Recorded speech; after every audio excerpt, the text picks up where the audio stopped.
Where was that? Which gig was that? Oh, it's kind of really just a practice gig for us. It was out in La Mesa at this old-timey place called Good Guys Tavern. Mm-hmm. Well, It's kind great. of a biker's bar. Uh-huh. Been there for 65 years, and the bartender was there since she'd been there for 4 years, and we were by far the best band. That's amazing. Great. Good. You showed them what real music is. Rock and roll, anyway. Great. Yeah, we had a good show, and we're getting ready for our Winston show on Thursday, July 7th, coming up. Oh, good. Yes, that is next week, isn't it? Yeah, not this Thursday, but the following one. Right. Mm-hmm. Awesome. Great. And how are you doing, Ricky? Me, now I'm better. Good. I went to visit my folks in the up country. Then I got a bout of malaria. You did? Yeah, I got a bout of malaria. Oh no. Yeah.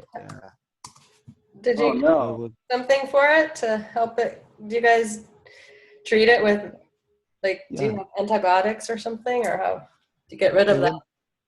Went to the hospital and was given some medicine. I was almost admitted. Oh my gosh. Yeah, because I got also a skin allergy. And when if you had called like 3 days ago, maybe I would have put on a mask so that I can talk to you guys. Oh. I had boils all over my face and my body. Oh no. Well, you look pretty good now. Glad you're better. I'm renewed. Thank goodness. We're glad to have you back. Yeah. Okay. Well, we're going to move full speed ahead here. So I've got some websites I'm going to share with you guys, and I've got you both of your sites up too. So anything I say on this session, it's not to be taken personally unless I direct it personally about you or your site. It's just in general.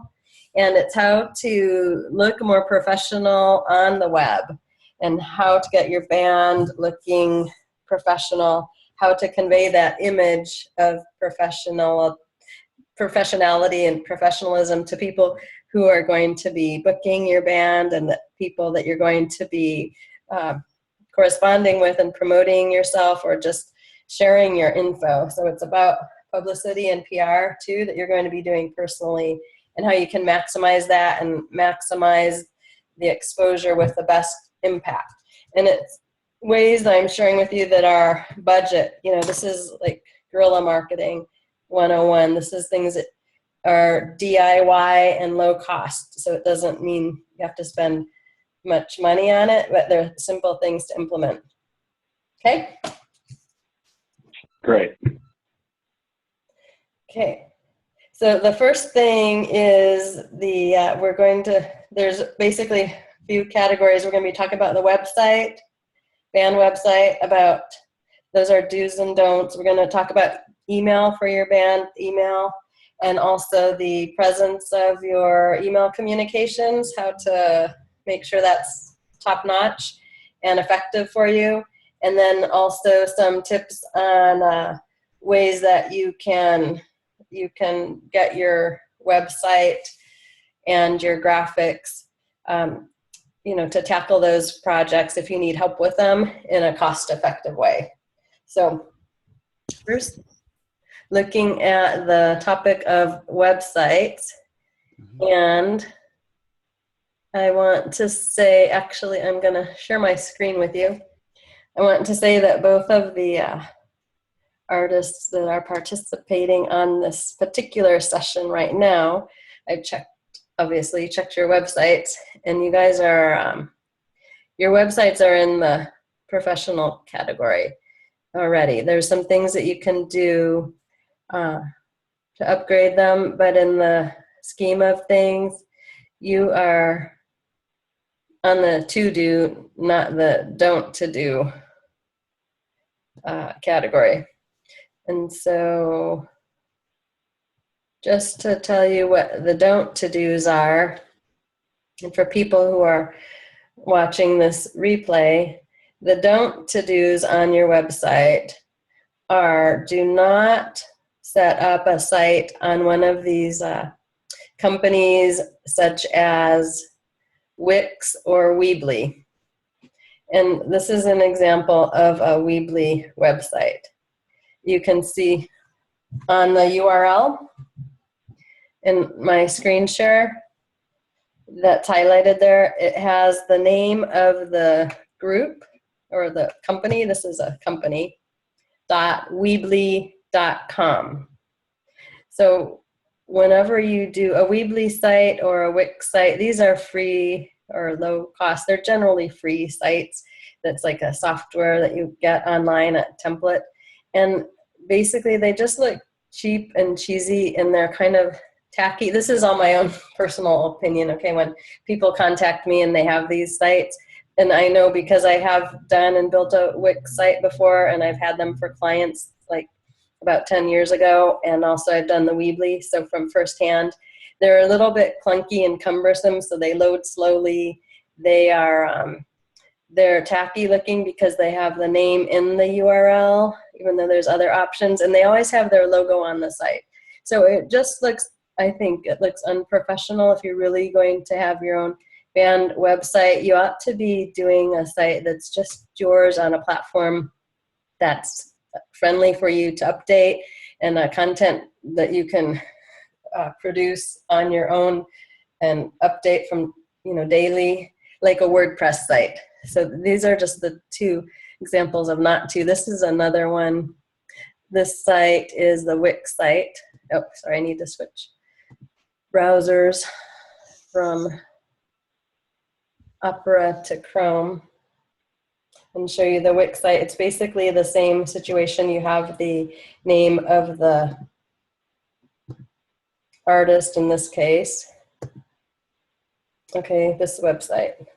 It has artistname.wix.com. And then also when these sites load, they're very slow to load, and then the logo of Wix comes up, and then it gets big, and then it disappears. And this is the example of the Wix site. So you do not want to get one of these. You want to host your website on a platform like WordPress. And WordPress is probably the most user-friendly, and it's great for SEO. See, another point about this sites like Wix, that most of the time they're going to be like embedded or with Flash, and they don't really get your site improved in the SEO rankings of organic search. When you have a WordPress site, the minute you update your content, that content is getting sent into the algorithms and getting indexed and categorized. And you'll notice right away that when you do a search and you searching on your own content, that you'll see it coming up when you use a WordPress site, because this is really a, it's pretty much the way to go these days.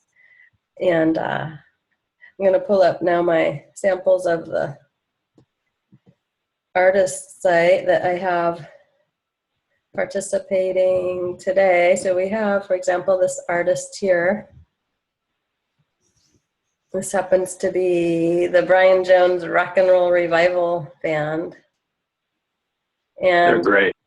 yeah, and look at, they have a great website. Like, this is all relevant, interesting content. And I believe that's a WordPress site. Am I right about that? Yeah, absolutely it is. Mm-hmm. Can you speak to using the WordPress site, Brian? Are you doing your, who's doing updates? Do you find that really gets out on the search and the content right away? I've heard that, but I don't know the difference because I've only used WordPress. Mm-hmm. This was set up by a friend of mine for like $400. He just set up the template based on what I told him, and then I've been able to populate it and change it regularly and add photos, add videos. Mm-hmm. It's been very user-friendly. I have a problem where I'm competing with both the historical Brian Jones of the Rolling Stones and also competing with the Brian Jonestown Massacre. So I get kind of buried beneath all that unless you enter in specifically the Brian Jones Rock and Roll Revival. Right. That's true. But overall, I think you're totally right. I don't like those Wix sites at all. And WordPress is really easy. And really someone should be able to set it up for an artist for, just a couple $100, and then you do all the auto populating. Exactly, because it's super easy to update. You can even put it on your phone. You have a smartphone and update it from WordPress on your phone. So you could do it like on site at a gig or anytime, right? Just simple, easy. Absolutely. So WordPress, another good thing about WordPress is that it links in, or you can connect it with apps right to Facebook and to any other social media sites, so that you can automate the postings onto your social media. And pretty much there's a plugin for everything with WordPress. So it's super good for bands because it helps you get out there more, and links to everything else you have on the web. And I think, Brian, for your case, I would start adding, to make yourself come up more, I would start adding your full band name and making it a, an identifier for you on the web to differentiate yourself from those other two organization, the content that comes up that's not you, so that you can be in the, you put it in parentheses to look, and then make that what your content tagline is to help you be more. Okay, I know how to do that. Yeah, you're right. Good suggestion. It'll get you higher rankings, I think, pretty easily. So that one is this site. And I have another website, this one from Ricky Namarafiki. Yes. And this is also a really great site with lots of relevant, interesting content, and looks like it's updated pretty frequently. Can you tell us what the site is platformed on, Ricky, and what is your how you're doing your content update? Are you doing that yourself? The site, I just came with it myself. I got templates online, and I tried putting it up myself, because doing websites here is a bit different. As in, I feel like we are many years behind what you guys are doing in the first world. So if you have to set up a website here, the cheapest that you can get is $600. So I just decided to come up with this as I wait for one that I'm still working on with someone to pay them and do for us at .com. So this one is .ke. Oh, I see. Yeah, so I took information from where we have, and I put it together on a template. And I don't like it as much as because I feel it doesn't present what we are. But in a few months' time, we're going to have now the real website up and running. Yeah, well, I think for what you just said about regarding your circumstances and putting content up, it's really good. The thing what you could do, Ricky, I wanted to mention on your couple things. WordPress, another thing what's nice is that the templates there's hundreds of thousands of templates, so it's really easy to change the template and update the look just with a click or two, and then move some things around. So that's a great way to freshen up the website content. And also with wanted to mention, in addition to WordPress, so GoDaddy.com. Have you seen that, Ricky? Nope. Just you said G-O and then D-A-D-D-Y. Because I know they're a multinational service. If you log into there, I would think you can get your .com. You can pretty much get anything that you want now. So I would check into that, because it will help to broaden your bandwidth, your presence by having the .com. Of course, it's going to be like the .ke or .de or .fr, whatever country you're in. It shows that you're in that country, which is cool, but it doesn't look as multinational or international, I think, as the .com. So I would get the .com, try it on GoDaddy, and then if you can always keep both, because what you can do is have one of them redirect, so that when people go to either the .co.ke or the .com, they're still going to come to your site. I mean, you could have as many of those as you want. So that's what I would suggest. And then check out WordPress.com too.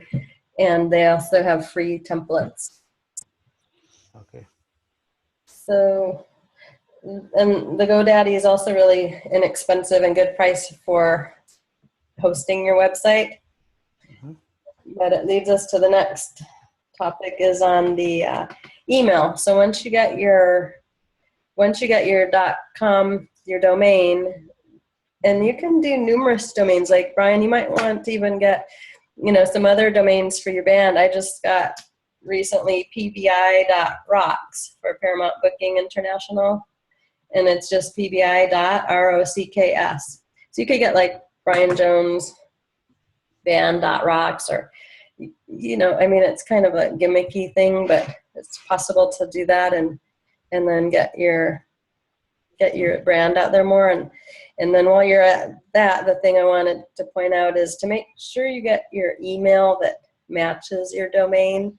So whatever your web domain is, get your email that says, for example, like the ones I use are ParamountBooking.com, right? So it's Sherry@ParamountBooking.com, info@ParamountBooking.com, bands@ParamountBooking.com. And so it has the domain. And as a band, it's a lot more professional if you get your email to match the domain, because it shows that you have some like continuity throughout your marketing message, and it looks a little more professional, like it's a organization or a professional brand. And I'm saying especially as opposed to using a personal email, like photolover.com or something that's like personal. It just, whenever I get emails from bands, they come from all different weird email addresses, but when somebody sends one that has from the name of their band.com, it shows to me that they're a notch above, because they've already gone through to set up their web and their email. They have a continuity with their image and their brand. And I know in my perception, they're already a notch or two above in these simple things because they got it together. So that's my advice and my experience, just personal from on the booking side of things for the last 10 years. I would suggest that that'll help you. You can get that on GoDaddy. They're not that expensive, or sometimes free. Okay, do you guys have any questions or comments or shares so far about the web and email and domains and hosting? Yeah, I do. Okay. What is the advantage of getting, say, Brian Jones Rocks, and getting other email or getting other domain names? Is there a specific SEO advantage about that, or is it just kind of fun to have different ones? Well, let me do a little research on actually statistics of how it could help you generate more SEO, because there's a couple of, I've done that before with a company in San Jose, and the thing is with him, he had a domain that he was using, and then we got a new one and we redirected. We started having multiple domains directing to the same landing page, and then you could track which domains they're coming from, so you would know how the traffic's getting to you. So it's kind of it's a way to drive traffic from different sources, and then to track and adjust and see which ones are getting you more. You might, by having the different dots at the end of your domain, you might be able to get more people, different people coming to your website. And I need to do a little research and get back with you on like statistics and how exactly it would benefit you, to give you more specific examples than that. Okay? Great, thank you. You're welcome. So I wanted to tell you guys next about on the email, once you get your email with your name at mygreatband.com. But the other thing, if you absolutely don't get that domain or some reason, or if you need a backup email, I think like these days it's okay. It's not preferred, but it's okay to use Gmail with like brianjonesband@gmail.com or rickynamarafiki@gmail.com. Okay, that's okay. I would still get the domain one, but you can use that Gmail if you have to, but that's the only way I would use a non-domain email, is make sure it has your band name or even your personal name. I think that's okay too, and it's professional. And I would recommend Gmail too. Just, it's kind of a stupid thing, like I don't even like Google, but I think the image is a little better than like if I see someone who has an email that's like Hotmail or AOL. It's personal, okay? It's only my perception. I would do Gmail first or Yahoo second. And I think it's just kind of a sign of the times, you know, that you're a little updated. So that's just, you know, I mean, every little thing helps, right? So that's why I'm just telling you every little thing. And I'm more of a detail-oriented person. I notice those things. I think a lot of times they're subconscious and people maybe don't notice, or they can't articulate. Even if they did notice, they don't know they did.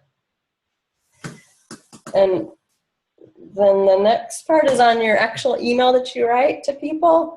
Make sure you set up a signature, and that, like, if I could tell you of all the thousands of bands that email to us, how many have a signature at the bottom that has their name, the band name, their website, maybe the social media links, a contact phone number, and the email address even again. It's not overdoing it, but it's like a concrete signature block, right? And maybe you've got your graphic in there too, like your logo. I mean, it's less than 10%. Maybe if I'm like misjudging, it could be 20%. And the ones who do have that signature block, I have to tell you, those are usually always people who have a manager or who have somebody representing them other than themselves. Because it's not something that bands do, okay? I get emails from bands every day. Like, I'm just saying, in general, like the drummer doesn't do that when he sends out an email, okay? But the managers do. So you can really up your game by putting that signature block.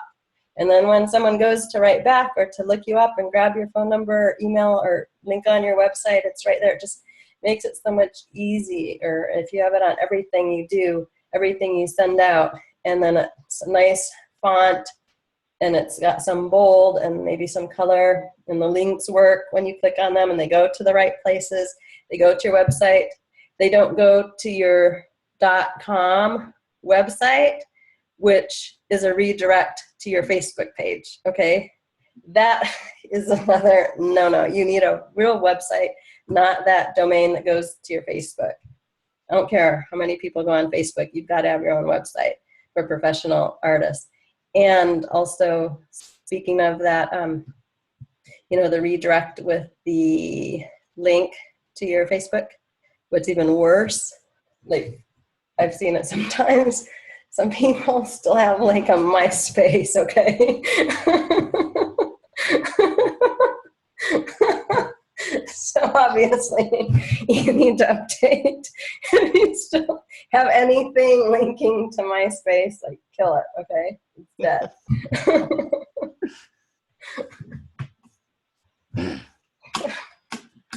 So any comments, questions so far on the signature block and other things about Yes, I do. Do you have any questions?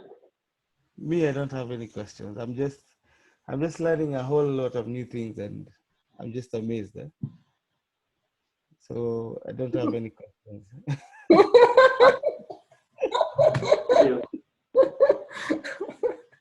Whole new perspective. Sherry, Yeah. this is Brian, and I do have a question. Like some of the club websites that I sign up for, some of the other sort of social media sites or band sort of support sites, like Gigstown or whatever, they ask for a whole bunch of different URLs. For instance, Instagram, they'll ask for Reverb Nation. So I don't think anybody really asks for MySpace anymore, but your comment about MySpace brings up the other websites. Are we going to find another time to talk about that, or is now the time to talk about that? Oh, like Reverb Nation and those other guys? Yeah, and even like Instagram and Twitter. Like I don't know why I would use that. We are. In fact, week 9 is Facebook and Twitter and YouTube for bands. Okay. And then we've got. Okay. Sorry. Yeah. That's good. So, all right. Then I wanted to go along this same theme. So when you're sending out your emails from your email with your domain, which you'll need a webmail for. So you want to make sure you can log into your webmail easily and access that from different locations. And what I do is I forward my webmail to my Gmail. So I know it's kind of like a loop, and then I have to go after the webmail gets full every month or so and delete all those. And, they forward to Gmail. But I forward them to Gmail for a number of reasons, and I recommend that unless you like working in webmail. So, I mean, that's your choice. But the thing then, when you get the signature done, so you're ready to go and you're working in your email, and let's say you're reaching out to people and doing some prospecting for booking gigs, right? Like we talked about the other week. So this is a cool tip, what you can do. I know a band who does this, since he sends out his own emails, but he made up an email, and he made up a person actually. And I can even tell you her name. Do you want to know her name? Love to know her name. Her name is Natalie Fossil. So you set up a person to send an email? Yeah, Natalie Fossil. So he set up an email for her and made a presence for her, and she does his prospecting, and she sets up the dates and sends the info back and forth to the venue and confirms the gigs. She's basically his secretary for the band, his admin.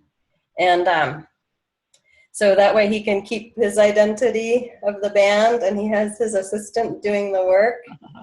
So it's like the same person, but just with a different identity. Yes. Mm-hmm. Okay. That's great. I know other entrepreneurs who run small businesses all by themselves, and they do the same thing. So that really is good advice. Mm-hmm. Mm-hmm. And it might help you in negotiating. Sometimes people don't feel comfortable negotiating on their own behalf, but if it's for a third party, even though it might be a related third party, it gives you that little bit of distance, and you can have a different persona, a different personality. You can be more of the hardball if you have to be, and different. That's interesting. I've never thought of it like that. Let me write that down. So I've got that.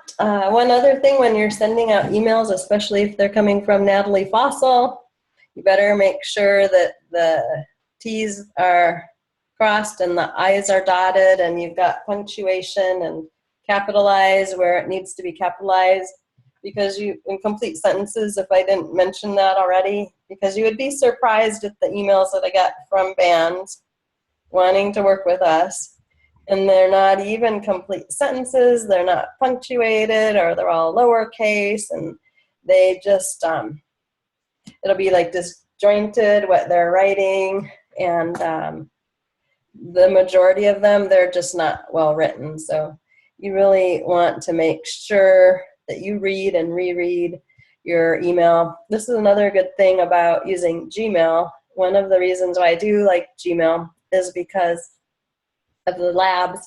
And then I don't know if you've used it or not, but they do have a a canned response that you can make that's like already, you can write whatever you want and have as many as you want. So that way when you get an email in that you respond to, you can use the canned response and you don't have to write it out again. Then you can edit anything on there. And there's a lot of other little ways you can make templates in Gmail that you can reuse. And you can also have different signatures. Like I think I have 5 different signatures in one Gmail account. I probably have 7 Gmail accounts, but in one I have 5 different signatures. And so one says from Cheryl, one says from Sherry, one says from PBI, one says from Paramount Booking, one says from, you know, my first and last name. So you can have it be, that's how you could set up like your Natalie Fossil email and your own personal one, or the band one, generic. And you can have different signature blocks that drop down that you reply or create emails, you know, with just one click. And that already has the link to your band website and all the contact info and things we talked about before.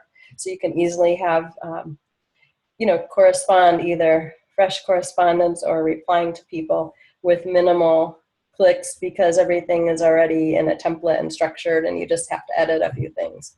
Does that make sense? Yes, it does. A lot of sense. Yeah. Yeah, so you can save time, you know. We just need to do things in less time these days. And so that's one way you can. All right. I know we're running almost to the end of our time, but I do want to point out 2 websites. I know Brian and you mentioned you had your site done for a really reasonable amount. And I want to share with you 2 resources for getting things done. I also had a website made really reasonably, like under $200. It's a WordPress site. I got it done on freelancer.com. And so Freelancer, you can put what you want, what your project is, and people will bid on your project. And it's amazing, like, how low they'll bid, seriously, because people from all over the world, and, you know, there's different economies, and there's people who are hungry to get projects.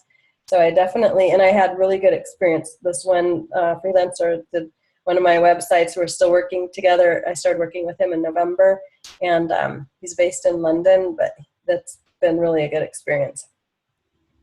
Another one is Fiverr, and this is Fiverr.com, Fiverr. And I love Fiverr too, because everything here, it starts at $5 and it goes up. So I've gotten, like, I use Fiverr all the time for logos, for band posters, for gig flyers, for, you know, anything that I need that's a graphic design. That's what I've used it for. There's everything on here that you can get anything. And the prices go up from $5 because they'll have packages or added services, so you can decide what you want. And also from the band perspective, we're not talking about that in this call, but there's a lot of bands and musicians who go on here that post their gigs. Like, if you want to write music for somebody, you can post it and sell it on here. If you want to compose a song for somebody, if you want to offer your services on anything to do with music and being a musician, you can find it and post it on here. So I would definitely explore it. You would probably want to go for that. Like, if you go to music and audio here, there's sound session musicians, producers and composers, singers and songwriters, mixing and mastering, jingles and drops, voiceovers, sound effects, and other. So that's a wealth for buying or for selling. You can get your little set up on there for music too. That's awesome. Mm-hmm. And I had a really good experience with people I've worked with on Fiverr. I also have a little shop on there, just like a personal one, that I do energy healing and sessions for people, like readings and stuff, just for fun. But I think it's really good on both sides for buying and selling. And it's secure too. You don't get paid, just like a freelancer. They hold part of the money and then you get paid. So you're sure you're going to get paid and your transaction will be fine. Okay. So we just have a few minutes. You guys have any comments or feedback about anything, the last part that we discussed? Questions? Yes. I've used Freelancer several times and I really agree with you. It's them great every time. I've never used Fiverr, but I want to. Mm-hmm. So thanks for that. Cool. Yeah, for the gig posters, you can't beat it. I used to pay $85 a flyer. Now I pay like 15. That's a bargain. Eh? Mm-hmm. I think today's class has been an eye-opener for me. And I would say that there's a lot to learn. There's a lot to learn before you become a professional musician. You're on the way. Yeah. I think I'm just learning new things every day, and I'm here to learn. That's all I can say. I love it. Yeah, we all are. So thank you. And heal. And to heal. We're here to And heal. also, I hope you heal up, Ricky. Yes, I know. and also, I wanted to ask you, Sherry, do you have like the healing sessions online? I do. Maybe if you have like 5 minutes after this on Facebook. I do. I have until 7:15 when I'm teaching yoga. Okay. Okay. So maybe I'll ask you a few questions out of this. Okay. But thanks a lot for committing your time. And You're welcome. just give us the right apparatus and materials that you need to be able to conquer this world musically. Yes. You're welcome. Thank you for being here. Thank you too, Brian, for participating. I appreciate you too. Thank you both very much. It's a pleasure to be here. Okay. All right. Ciao, people. Ciao. Bye. Thank you. Have a great week, you guys. Thank you. Bye, Brian.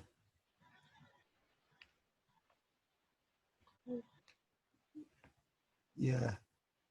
Thanks so much for the class. Oh, you're welcome. Thank you for participating. So can we talk here or we go to Facebook? Hold on. I want to make sure I recorded it. It was recording. Oh, good. I thought so, but now I can't see where to turn it off. So I will, shoot. I wanted to, here. I can see it on your desktop. Stop recording.